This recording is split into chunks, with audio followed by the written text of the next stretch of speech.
Hello, friends. Welcome to A Little Room for Healing, where we aim to create a little more room in the world for authentic connection, insightful healing, and a deeper understanding of our hearts, ourselves, and each other through honest conversation.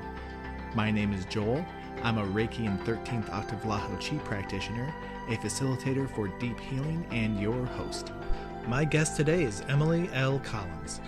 Emily is a spiritual technologist, reviving ancient spiritual technology for transformation and creativity. She is working on her first film, Spaceborn, and founded a community called Union Tribe Church. Together we talk about her desire to have a child and how she is preparing for that journey when it comes, including healing her mother wound and working through fear. She shares how wanting a child has accelerated her healing process, and we delve into how she would like to create an encouraging and supportive environment for her future children to find their own path. As usual, we start with check-ins so we can be more attuned with each other. Come on in. Hello, Emily. Hi, Joel. It is wonderful to have you. I'm back, by the way, hello everyone. I'm back in my little room for healing energy space after traveling and doing a bunch of podcasts in LA, and Emily is here with me visiting from LA. You can't leave LA, Joel. I know. It's calling. It's calling me. Pretty big. Yeah, and thanks for coming on the podcast. And I'm excited to see what we get into today. Sure. So let's jump in and do some check-ins. I'll go first, and then I'll pass it over to you. Sure. And then we'll see what happens. Okay. My check-in is that I'm feeling very spacious and open and energetic today. We were thinking about recording yesterday, and we were both kind of like, something doesn't feel right about it. So we waited till today, and I think that was the wise decision. So I'm feeling very energetic and open and awake, and that's about it. My check-in's pretty clear and clean today. Excited about talking with you in this kind of setting. Amazing. So how are you? What's going on with you? Maybe I should have waited a little bit. I was filling out paperwork. I have a desire to be a mother, and health insurance is like a real thing in this country. And so I was going through health insurance plans for pregnancy and possible, plans and things like that. And I was very much in a, 3D configuration. But, this journey of desiring to be a mother has been a long road for me.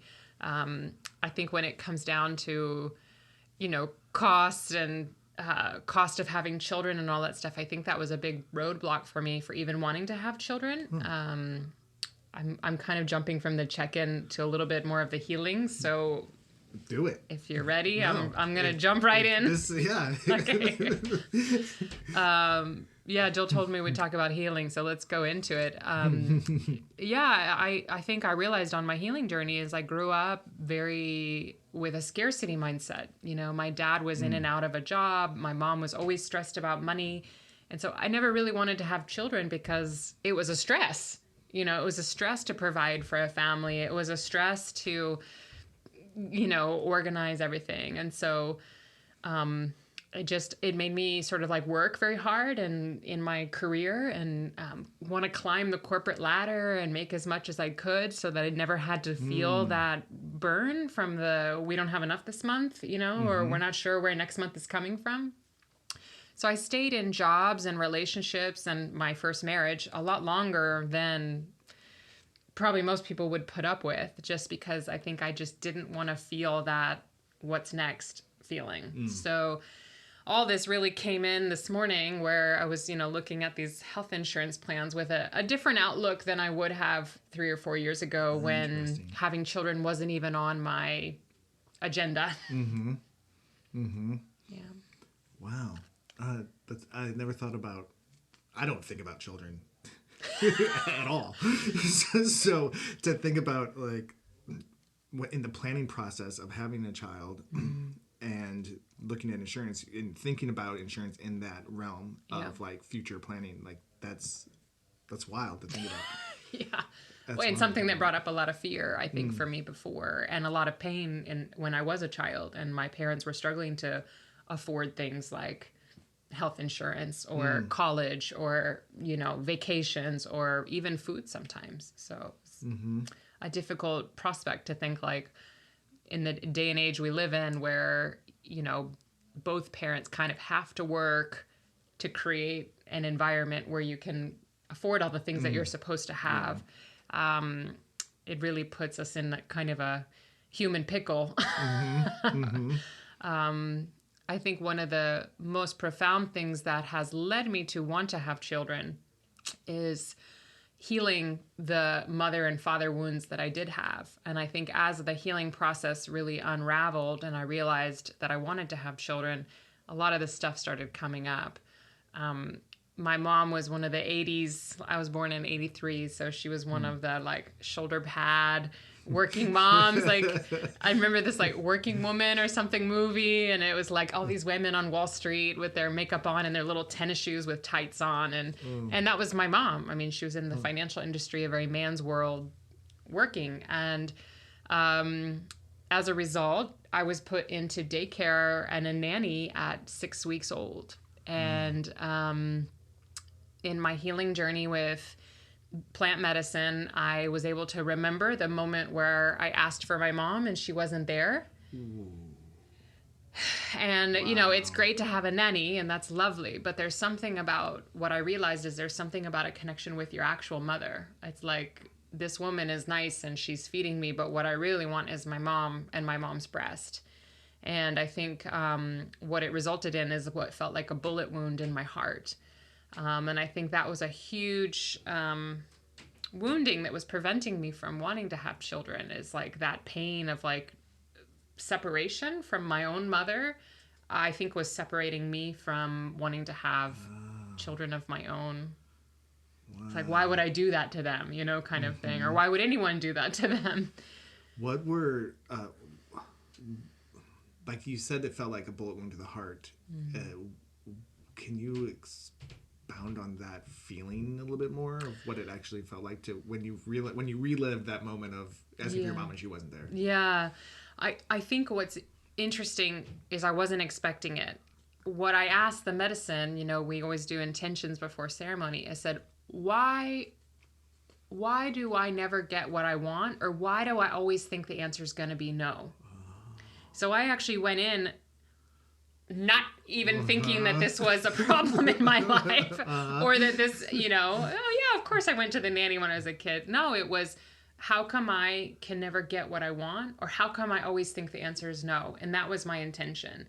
And what resulted was me in the crib, reaching up, realizing that I'm never going to get my mom, and basically giving up. Wow. Giving up. Just, okay, she's not coming. Okay, that's it. I'm not going to even ask anymore. I'm not going to ask anymore because it's not going to be there. And so that was kind of this pattern that I started at 6 weeks old, was just not even like allowing myself to ask for what I want, because the answer was it was just not going to come. And so it was like almost like a give up moment, which felt like a bullet wound, for an infant child, where the world is your oyster and you get to live your full life. You have like an entire lifetime ahead of you. At 6 weeks old, to be kind of like stunted at that moment, it felt like I got shot in the heart. And so I actually had to feel that pain again. And ayahuasca was able to like open that for me. And it took several years actually after, about 2 years after, of slowly reparenting that infant and letting that infant know there's always enough milk for you. You can always, I'm going to hold you. There's always enough of mommy's time, even if there's more kids, that doesn't mean that I don't love you anymore, any less, there's just more love available, and kind of making that switch of, I only have enough time for this, and this. It's like our hearts actually have infinite capacity for that, and sort of like retraining my programming to include that. Wow. Yeah. What have been as you reparent this child, what have been the emotions or the stages that you felt her go through when she's realizing that someone's actually saying I'm there. Yeah. I mean, there's a lot of self-doubt. There's disbelief. A lot of sadness that I had to process.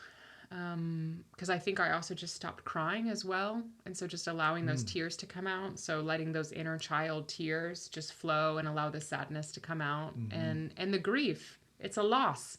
It's a loss of relationship that I had with my mom, where we could have had a different alignment.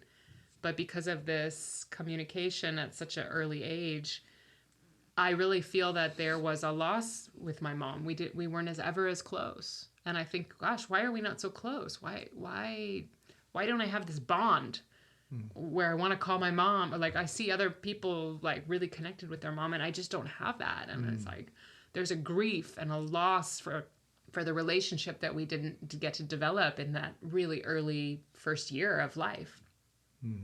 So a lot of grief. Yeah. Have you noticed, has there been any shift in your actual relationship with your mom since then? Absolutely. 100% shift. I've been able to see her more and have compassion for, the need to work and understanding like she didn't mean to do this to me. And so I think there was an inner resentment towards her, or like why are you pushing me away, or do you not love me because you're putting me here? I think that was clouding a lot of how I saw her. And so I would look at her and talk to her with a little bit of resentment or a little bit of that, like, kind of like, I'm going to put a guard up with you because you hurt me. And once those walls internally started coming down, I could just see her for her. And I could see her inner child a lot more too. I could see her just wanting to play and, like, but I have to go to work and, we had a beautiful reconciliation just a few months ago of apologizing for some things that came up. And I don't even think I had the capacity to do that because I was holding this kind of anger and sadness and grief towards her.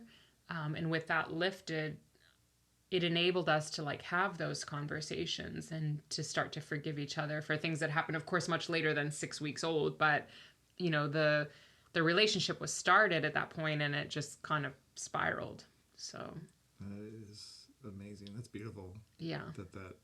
That you and her have been able to connect in that way, and then like walls are starting to fall down. And I've really been seeing in my healing journey, and because I've seen it in my healing journey, I'm seeing it in other people's healing journeys, how much we, as the ones who are healing, attempting to heal, working through the healing process, we're holding on to things that we're also blaming for doing to us. Yeah. But we're gripping onto that story as well, and those feelings and those, because of how we needed to when it happened, for protection. And how it's so much easier to blame somebody else. Yeah, exactly. It's their fault. They're the ones who need healing. I'm healing. Exactly. You're like, I'm doing the work. Yeah. Right. Yeah. But we do put up those walls, and that is a real thing. Yeah. So what has been... I noticed so much when I record this, by the way, this is a side note. When I ask questions, that I start a question, and then I stop, and then I rephrase the question. Okay. That's my style. Have you noticed any shift in... I mean, you have noticed shift in your relationship to wanting to have a child, but I guess the question is, what has been the shift that you've been noticing that drew you into, oh, I'm ready?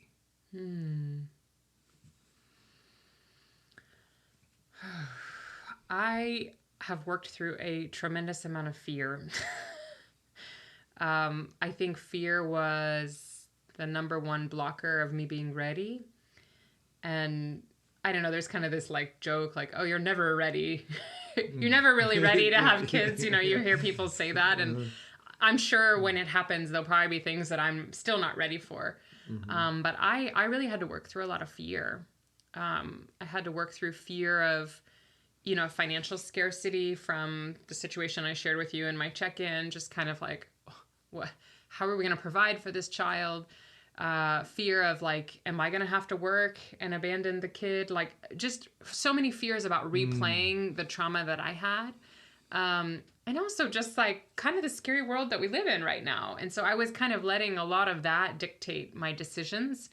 And so when I started like facing the fear instead of like letting the fear drive me, its solutions just started to appear like that. So,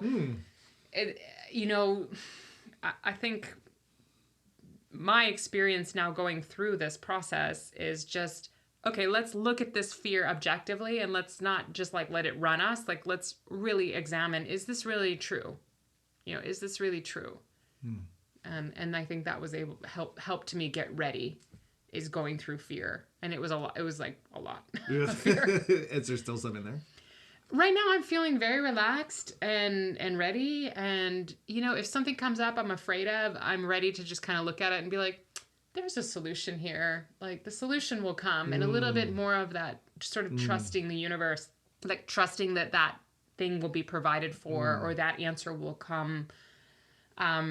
I was very afraid of the medical system here. So it's funny that I was signing up for like medical care, and it's more of a backup. I've read a lot of books that educated me that, being pregnant is like the most natural thing that a woman can do. Like our bodies know what to do. We don't need a lot of extra stuff. And we've been led to believe that we need all these tests and hormone checks and this kind of thing and like ultrasounds and like, actually, no, like our body really knows what to do and your body will tell you like, hey, something's off. But for the most part, like, just be happy and be pregnant and enjoy your life. Have you noticed any difference in other aspects of your life because of working through the fear surrounding bringing a child into the world, like your relationship or even with money? Yeah, actually. It's been a big breakthrough. I think I've always wanted to start certain projects and fear would block me. And I was like I would get excited and start and then there would be something that would block me. And I really think it was the fear. I would kind of let all the things block it. And so I'm actually making a movie about a child being born in outer space and amazing. A project that I probably would have let fear stop me, like, oh, you're not a filmmaker, like, oh, how are you going to find the right people to work with, or like, how do you have enough money to do that? And like I would have let a lot of these kind of blocks that I had about children, they were also blocks in potential like projects in business. And if you think about creative energy in a baby, it's creative energy all over the place. And, I've been getting back into my artwork and like being more open to writing. And it's almost like something just got kind of like unblocked from my creative center. Yeah. That's amazing. Yeah. Wow. Fear. It's a doozy. It's a big one. Okay, when you feel into wanting to have a child, what are maybe the desires behind it? What are the urges that are coming up? What are the things that are saying yes, yes, yes? I found the right partner to do this process with, and that really feels so fulfilling. It feels like, we're not two, we're going to become one, through this third person in our life, and just a greater connection of creating family with a man that I really love and want to kind of create this thing with. That's a huge driver. And also just, I feel, I want to be a guide to this child to open their world up in a way that, maybe my world wasn't open up to, and just allow a path forward for them to be a free thinker and a free human, with less conditioning that I came with, really opening them up to what's I think, a potential for a human to be.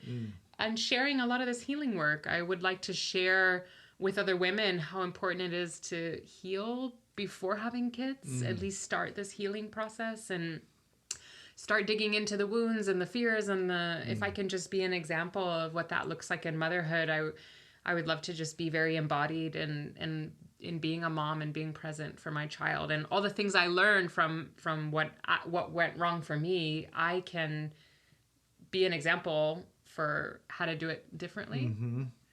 And sometimes we go and we do the opposite, and that can be just as bad, but like finding that kind of middle path of, you know, between the two. So I would like to embody that through this process and learn a lot, and have this child have the ability to learn a lot through our union together, through our path together. Oh yeah, I can just, when you like learn a lot, and I just was thinking the amount that you are going to learn from this child when the child arrives throughout the rest of your days together is going to be it's unfathomable, really. And it feels like part of my purpose also. It feels like I feel very aligned with why I came here. It's like, maybe I came here to get this wounding. This is what it feels like to me. My experience is, it feels like I had this wounding, I'm healing from it. You know, the next phase is, okay, do it. And then, it feels very purpose aligned with why I came here. I like what you said about healing before, at least as much as you can, or starting the process. Start the process. At least start Be the aware. Process. Yeah, before you go in, because those traumas that you're working with are going to go into the kid, even the moment that the child is conceived. It's like that's already starting to go in. So to be aware of it, also to have moved as much as you can beforehand, seems very important. Yeah, and it's been an interesting year. We've been trying almost 9 months now to conceive, and this baby has its own time frame, so you know, whenever it decides to show up. But each month that I'm not pregnant, it sort of has almost put me into like a quantum leap. Like, okay, what else do I need to take on? Like, it's sped up this process of like really doing a lot of self-analyzation, looking at patterns, you know, seeing how I'm showing up, and then just attacking it. So the last 9 months has been a very deep preparation and looking very hard at myself. Okay, last month, I got really angry about this. I didn't express myself. Okay, how can I do that better? You know, like just like literally looking at every little thing that could have been better. You know, like what went well and what did I need to do better was just a constant thing for me. It's like the baby, your child's spirit, soul is already it working and being like a teacher for you and saying, I want to come down. I want to be with you guys. Kind of interested in this clearing first. Yes. Fair. You know, if I had that choice, I would probably wait for my parents to... Oh, next lifetime. Sorry, you didn't do it this time. Yeah. And the other thing I thought when you said it's been 9 months since you started trying, and then 9 months of acceleration of healing and stuff, is it's almost like a pre-gestation. Yeah. You know? Yeah, maybe there's a pregnancy before the pregnancy. Yeah. It actually takes 18 months to make a baby. You didn't know that, but it's actually it's been proven now. Oh, it's a pretty incredible process that I'll never know. On the female side. Yeah. I'll know it. It's possible. It's possible that I'll know it on the male side. But yeah. It's not something I'm seeking out. Yeah. Oh, wow. Let's see.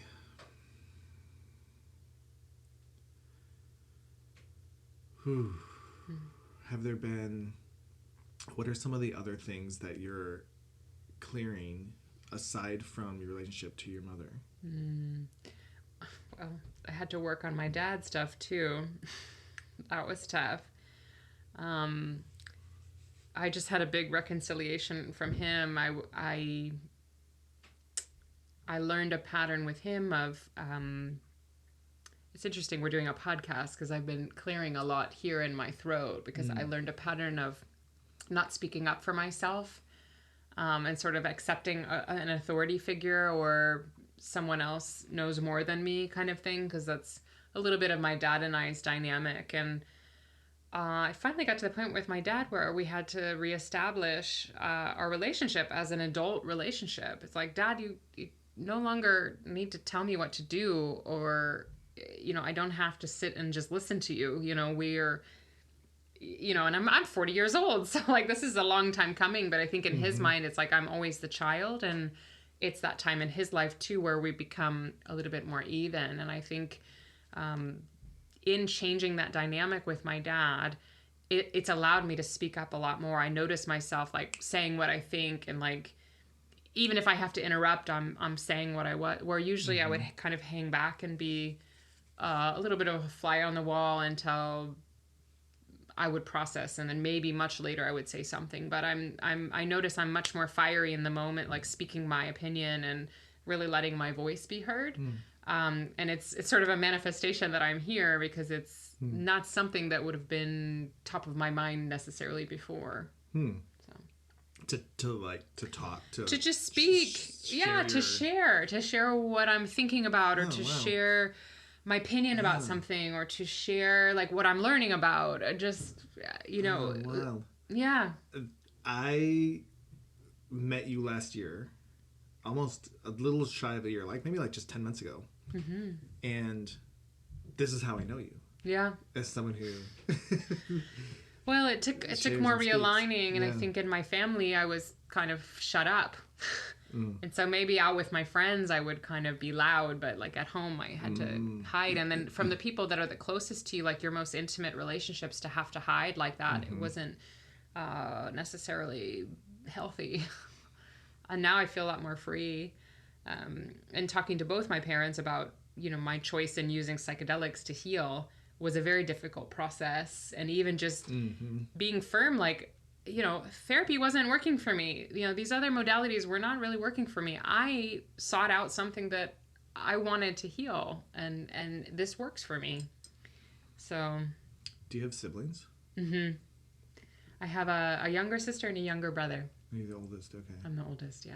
Is your family religious? Yes, we grew up very much in the church. Oh. That's a I know that's a touchy one for you, Joel. I'm just it's actually not so touchy as touchy anymore since my last journey, where I really moved a lot of that stuff. But I'm just, the way I'm hearing you speak of feeling like you had to be small or not speak your truth, that just to me screams religious trauma. There was probably some of that in mixed in how my parents were taught to parent. Yeah.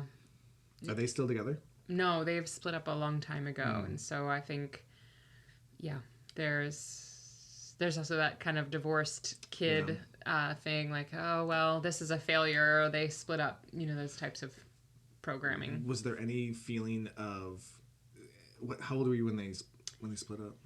When they first separated, I was 17, and I had to put up a rebellion, actually, because the house was just so toxic, and I was an empath. I didn't even know what an empath was, but I just could feel everything all the time. And I was like, this is not okay. Like, I don't know, Dad, you need to move out, or I'm going to leave, because I just, like, I can't be here. Yeah. So I kind of put up a rebellion, you know, at 17 to get them separated, and then eventually they did. Wow. Oh, so when I did speak up, it was also against my dad, and then there was a huge amount of pain that came from that, because it was like I lost my family. I had to leave my family. And so, you know, I think that was also a dynamic with my dad as well. Wow, that is not something, I don't think I've ever heard a story like that, where you were like advocating for them to split up. Yeah. Wow. Yeah.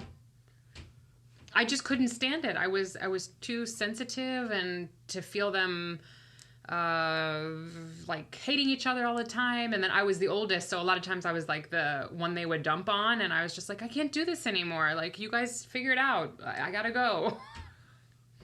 So I got myself out of that situation, and it helped me on one hand, but it also taught me to run. And because they had stayed together so long, it also taught me to stay in toxic relationships longer than I need to. You know, I should have gotten to that rebellious place a lot sooner, I think, in my first marriage, but I was taught, well, stick it out, you know, and so. Stick it out. Don't speak your truth. It's, you're not going to get what you want. Yeah. Yeah, I was really set up for success, Joel. So set up for success. Those are some major, like... yeah. No wonder I didn't get the promotion I wanted. That's some hard stuff. That's some hard stuff to hold. Yeah. Do you... I heard... It sounded like Yvonne was coming down, didn't it? There's a creaky ceiling. Oh, I had a question. It was... Because of, in the divorce, in the fact that your parents were separated, did you also find it challenging, like you had to not speak your truth in order to maybe keep peace? Mm-hmm. Yeah. Or play sides. Yeah. I can see that, and I can see that playing out in my career as well. Like, I just kind of learned to compartmentalize things and keep things in a box to sort of keep myself straight and keep my relationships straight. Yeah. A lot of compartmentalizing. Yeah. It's tough work to get out of. Yeah. Yeah, I did the dive off a cliff method. I don't recommend it for everybody, but it worked for me. Yeah. What's the dive off the cliff method? Well, you get a divorce, then you get fired from your job, you know, pretty much right after, and then you leave the place you've been living for 12 years and just fly, you know, start over. Just a complete reset, I guess. Yeah. I hit the reset button. Yeah. Wow. Yeah. Yeah. 2019, I hit the complete reset. I completely started over. Literally sold or gave away everything that I owned. Left my home, which was Houston, where I had been for 12 years. Left my marriage. I left everything, and I completely started over. Where? Well, I drove around in my Jeep for a while, which was super fun and freeing after being so stuck, you know, wow. and like doing everything everybody says and compartmentalizing everything. It was great. I would like roll the windows down, just scream out the window and go down a mountain. I spent a lot of time in Colorado and in California. I went to Yosemite. I went down the one. Death Valley. I went everywhere. I just had so much fun on the West Coast. And yeah, it's beautiful that I'm living in LA now, and I found my new partner, and ready to start this new family over again after completely resetting everything. Yeah. Well, with the talk of resetting, it feels like the time to do some energy healing. Perfect. And we'll step away and do some Lahochi on you, and then we'll come back and talk a little bit about your experience in the energy healing session, and then we'll carry on. So would you like to set an intention for this healing session? Yeah.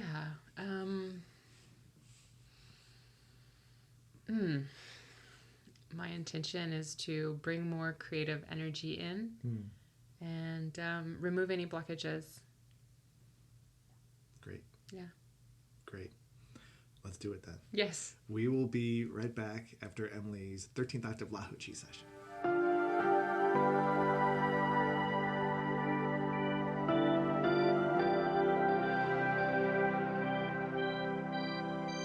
And we are back from Emily's 13th Octave Lahochi session. I am curious. You told me a little bit already, but I am curious if you'd like to repeat some of it or share anything else that you remember. Sure. Well, in general, I'm very relaxed right now.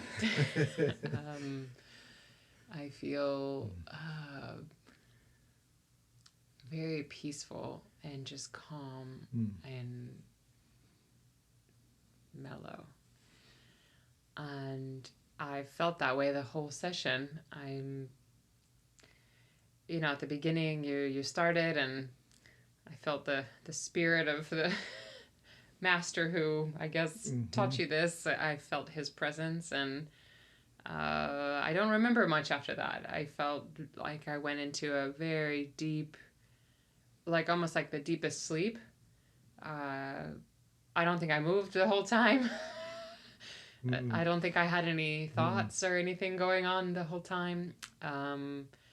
It just felt like a very deep, almost like cellular regeneration, or some kind of, when you do those float tanks for an hour or something, I went somewhere.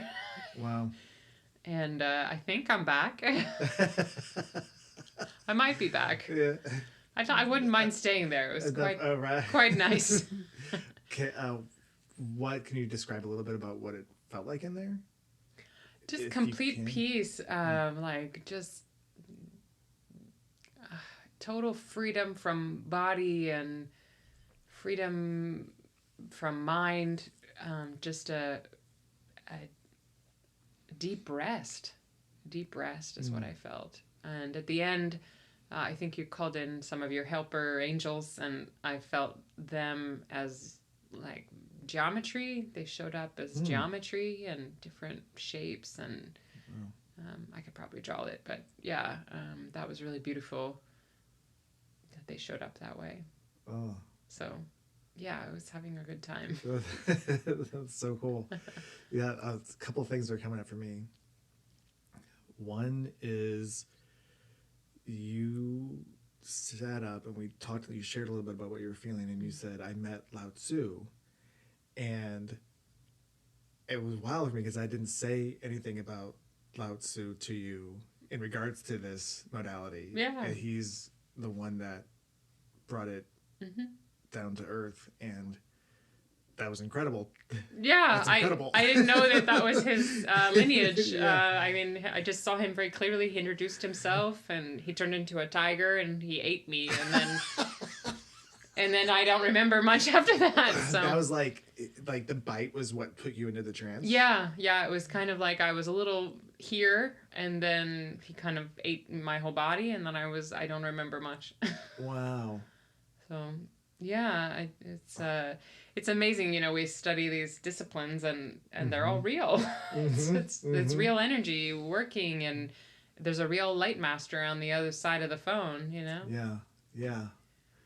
That I'm still have a little bit of chills going through me. That's just beautiful. That's amazing. Another thing, one of the other things that is coming to me is, you said, you're saying that you were not moving, and last time you were here, last August, we did some energy work, and it was more Reiki, and it was really intense. Yeah. The complete opposite of this. There's a lot of some vocalization and some purging. And you even said before going into this session that you move a lot. You tend to move a lot. I do, yeah. And it just didn't happen this time. No, total relaxation, the opposite. Yeah, it was calming of the nervous system rather than a purging or moving energy. I just felt like I was sinking into it. Yeah. And then you just said there was like what is it, the word you used? It felt like a cellular regeneration or which some kind of healing chamber I was in. And right before we went in, we were talking about resetting. We were talking about resetting, and I just think that's amazing, because like I heard that word reset, I was like, oh, this is the time to do it. This felt like it was a reset. It was like back to zero. And then the other thing that came up that's on my that's on my mind right now is when I called in the Angels of Light, the ones that you were just talking about, with the that came as a geometrical shape, or what was it? What did you say? Yeah, some kind Sort of shapes, geometry.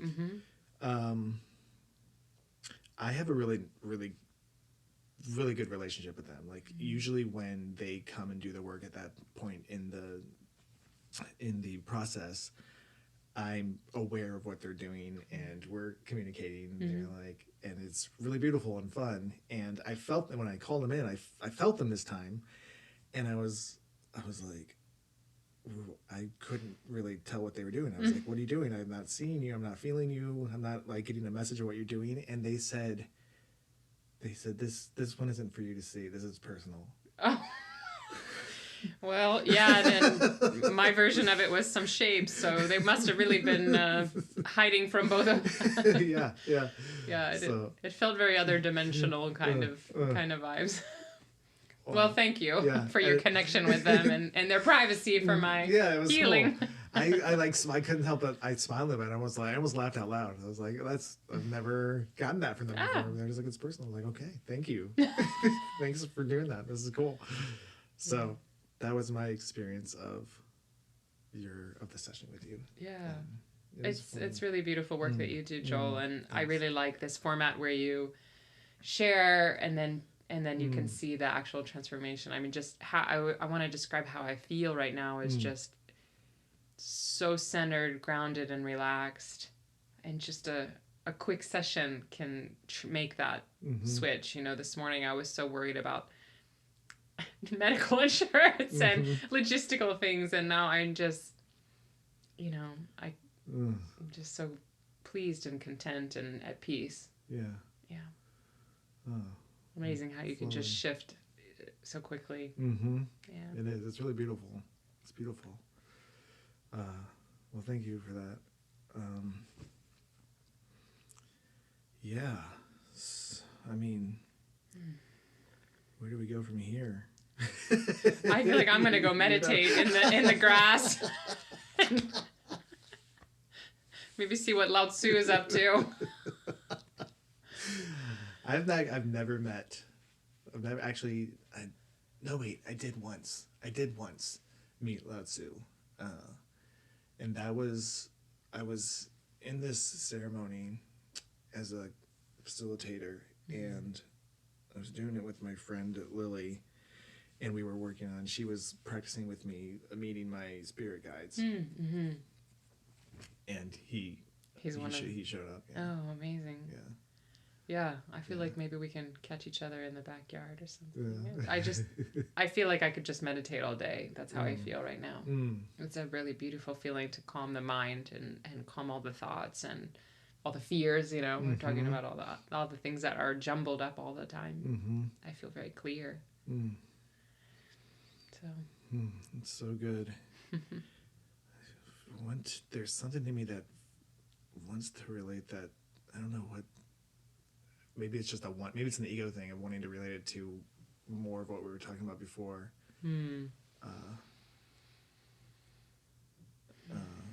This is so interesting. I feel like a baby probably would feel, just waking up from a nice nap with not a care in the world, you know. Maybe it was a reset back to 6 months and not having the fear and not having the worries and not having the needs not met. It feels like a real inner peace that I would want my child to feel all the time, or I really think every human would want to feel all the time. That's maybe how it's related to our conversation before. I want that. Yeah. Should you want me to do some energy work on you? Yeah, please. All right. Please. Sounds good. You know what? Can we talk a little bit about what you do in the world regarding healing, if you're open to that? Yeah. I'm curious. I know a little bit. Yeah. And I've been with you as you've done some work. Sure, yeah. But it would be nice to just, I guess, hear more and delve deeper in that. Yeah. And also, I think there's something that wants to relate it to how you would bring that into your relationship with your child. Mm-hmm. Yeah. Well, it's interesting because I work with different plant medicines, and a lot of my plant medicine journeys have been teaching me how to be a mom and showing me different little snapshots of, hey, this is how you would teach touch, or this is how you would teach play, or this is how you would teach discipline, or this is how you would respond to this. So, working with plants, I'm learning a new consciousness about motherhood. As I mentioned in my story before, I hit the reset button, and it kind of left me blank. I didn't have a job, a place to stay, image to uphold, and I was looking for healing. And so I found ayahuasca in the middle of the pandemic. And I was like, well, if I can get a flight, then I'll go.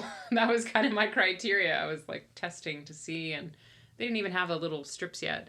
It was a wild time. And ayahuasca just showed me who she was, why she was here, how my part was meant to be played with her. She just kind of laid it out there. And I was like, okay, seems about right.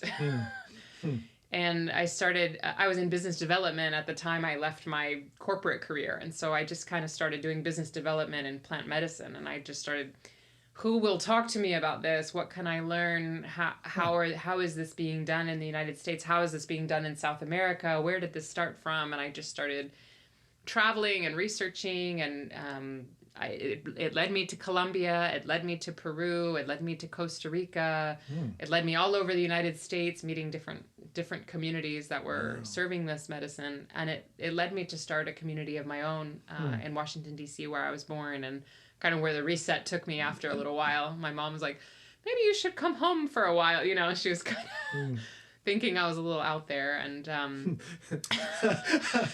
it's okay.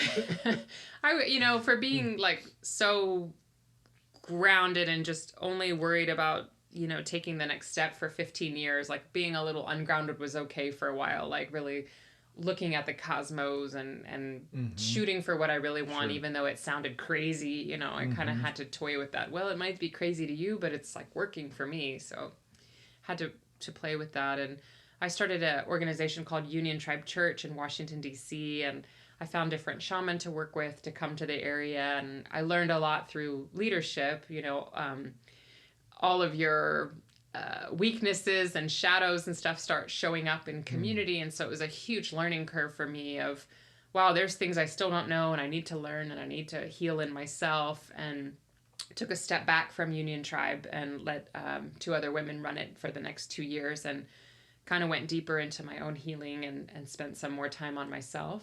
And then I met my partner, and we now serve medicine together, and we travel all over the world doing that together, and that feels really good. Through sort of taking some time and being empty, it allowed me to sort of find new things, like this movie that I mentioned, this film about the first human child born in outer space. It's completely made in AI, with a creativity and not doing things the traditional way. It's kind of allowed me to sort of even see filmmaking in a different way, and storytelling, and the music that's involved is music I found through all this esoteric studies that I've been doing, sound healing, and a lot of research that I've done. I found this artist who's going to do the sound for the film. So I think like clearing things out has opened me up to like fill things back in with things that feel aligned. And wanting to share my knowledge. I feel like I poured myself into learning for the last 4 or 5 years, and just, my partner makes fun of me because I read these books like this thick, and I just crunch through them, like sometimes on Audible for, a 20-hour book or something like that is like really normal for me to read. Going really deep into esoteric studies, studies of magic and alchemy, and studying what the ancients did. Not all of them used plant medicine. Many of them used like different techniques. a lot of meditation practices, concentration, working with the elements, working with the planets. And so a lot of that studies have really culminated in like, I would really like to share this. And so, there's a part of me that's still learning, but there's also a part of me that wants to like pause and share this knowledge. And, people are waking up all over the world and realizing like, oh, there's more than just going to work and getting a paycheck. There's potentially a spiritual realm out there, or you could meet Lao Tzu, or there's energy healing. And I think that feels important to kind of like be a bridge for people. I really went down the rabbit hole pretty far and just being a bridge to maybe point people in the direction of a book to open their psychic abilities, or maybe some practices that could really help them just start to open their awareness a little bit. So I'm excited what that's going to look like, whether that's through filmmaking or music or just sharing, like using my voice that's now opened. A lot of my wounds maybe now are going to become my gifts, instead of thinking the answer is no, the answer is always yes. Or instead of, not being able to speak my truth, I really speak my truth. It can like really swing the other way and become my biggest gift, because it was so hard for me my whole life. Were you spiritual before you left your job? So I was raised as a Christian, and so I had a deeper connection with God that had nothing to do with what I was learning in church. I had an experiential relationship with God. I trusted God. I had that faith always. I've been a person of faith my whole life, and that got really broken in high school and college, when I started realizing like, wait, this doesn't always add up, and the questions I'm asking you don't have answers for. And it left me actually seeking learning other religions. So I sought out Buddhism, I sought out Islam, I sought out reading other texts from a really young age. And just like I was like a sponge. I was like, I want to learn about the Hindu. Okay, wait, Hinduism was something made up by the Westerners. Okay, let me, learn Tantra. Let me learn the Vedic traditions. So I just was like a sponge for all kinds of religious studies. And it's really given me kind of a good base to work from, because I understand like the basic belief systems of all of these systems, and then even going a layer between that, below that, and seeing like, okay, well, this is what they tell you on TV kind of, or this is what they share publicly, but what are the original teachings trying to say? And so I think that faith and that connection with spirit has always been there, and now it's just broadened. So, my family, who's like, do you still believe in Jesus? That's all they're worried about, with me doing all this crazy stuff. It's like, actually, my relationship with Jesus and all of the other helpers that are out there is so much deeper and so vast. Let me tell you about the fairies that are here to help us too. Let me tell you, about all these other people that are here to help us as well. So it's broader and vaster and wilder, and the universe is crazier, I think, than I could have ever imagined it. When you awesome. Fun. Fun for me. Yeah, loads of fun. When you say you're a sponge, do you have, when I read, I wouldn't say I'm a sponge. So I'm wondering if you have some sort of photographic memory, or are you just able, what is it that? Auditory memory. I had a hard time learning how to read as a child. So like words got really jumbly on the page for me. And so my parents actually read out loud to me. And so I learned to pick up everything. And a lot of times I couldn't really read what was going on. And so I learned how to listen to everything the teacher said, or everything that was said in a book. And so I have like a really good auditory recall, to the point where I could like listen to our conversation and I could like replay it later. So it's like through my not being able to read, I kind of like super loaded my auditory skills. Wow. Cool. I want that. Well, I don't know. It was difficult. It was difficult not being able to read as a young child and struggling in English class. And I still to this day, I can't write with proper grammar. I'm so thankful for AI. I'm like, okay, make this grammatically correct. Okay, put a positive spin on this. Okay. You know, it's just so great for me. I was born at the right time. Yeah. Yeah. So having all this awareness, knowledge, interaction with spirits and knowledge of religions or teachings, we'll say, what do you feel your approach to sharing those teachings with your child would be? There's a fine line there, because as you and I experienced, there's one thing to like shove a belief system down someone's throat, right? Like, this is what we believe. And there's another thing that I think is what is emerging for me to share with my child is like, I'm going to share with you what I've learned. You decide if you like it or not. You test it for yourself and see what works for you. You know, the world is going to be a very different place in 20 years. You know, even as much as we want to share with our kids, you know, they're going to need to learn how to make decisions, especially right now with all of this fake news and AI, and they're going to need to be able to decide the truth for themselves. So I think it's more like an emphasis on learning how to learn, and an emphasis on like you need to decide your truth, and you need to be able to tune into your own guidance system to do that. And so I think when I educate my children, it will be more about tuning in versus like swallowing a bunch of information or a bunch of books. Like I think those two things, if I could leave those, I'm not so worried about the rest of it. That feels really good. The tuning into what their truth is, to what they're feeling they connect to. That sounds really nice. Yeah.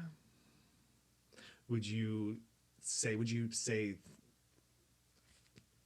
hypothetical, this is what helped me? Yeah, sure.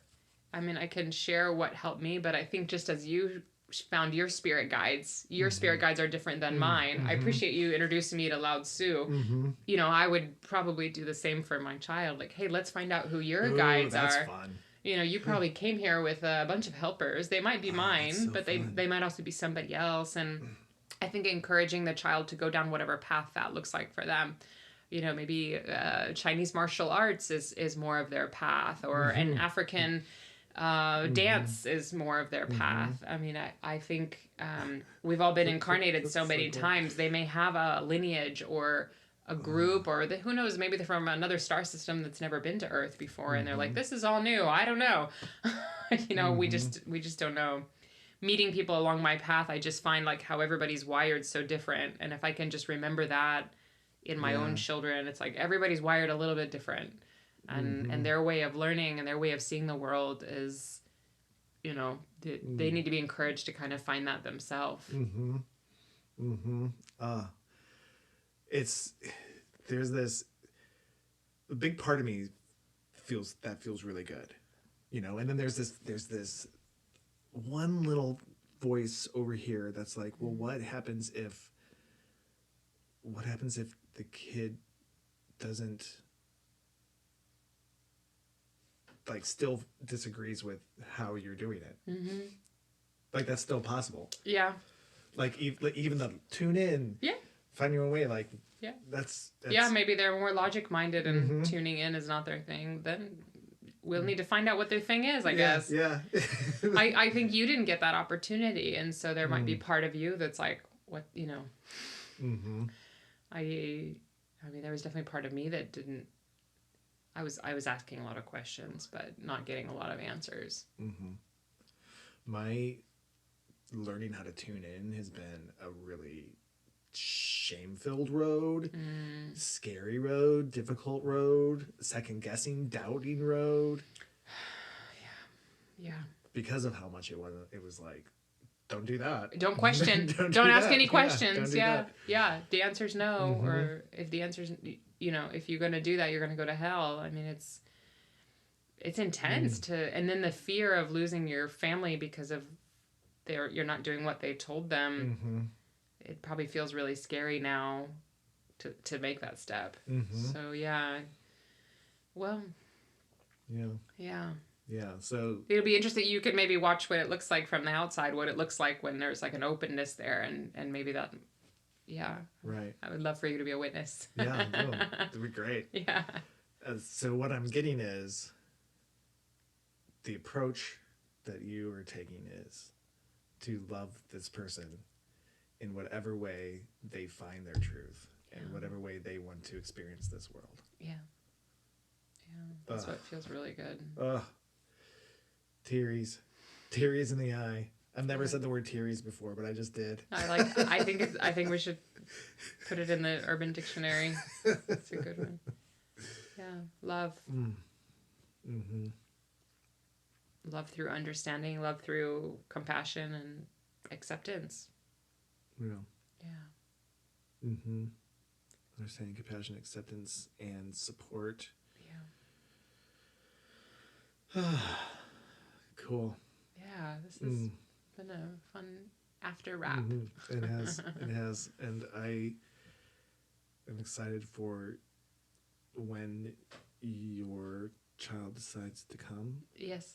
And to see how their experience with you and Ivana are. Yeah, I'm excited to learn and grow together. Yeah. Yeah. Beautiful. Yeah. Yeah. Well, yeah, what a really nice, succinct, like it feels such a great close, which I love. We'll end with the tearies. And the tearies. You got me tearies. That's a wrap. God. Thank you so much for joining me on the podcast. Yeah. Thank you. And sharing all of the things you shared and your thoughts and where you come from and all the challenges you've been through and the way you've worked with them. Really beautiful stuff. Yeah. Thank you, Joel. It's been an absolute pleasure. Appreciate all that you do, all the training it took to get to this point. Thank you. Yeah. And to all of you out there who may be watching or listening, I invite you to make a little room for healing in your lives. And I'll see you next time.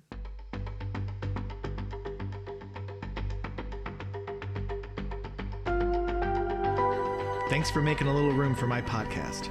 I'd love to be a part of your journey too. Follow me on Instagram at A Little Room for Healing for news, updates, offerings, and connection. To book a session with me, go to www.alittleroomforhealing.com. If you'd like to support the podcast, follow the link at the bottom of the episode description.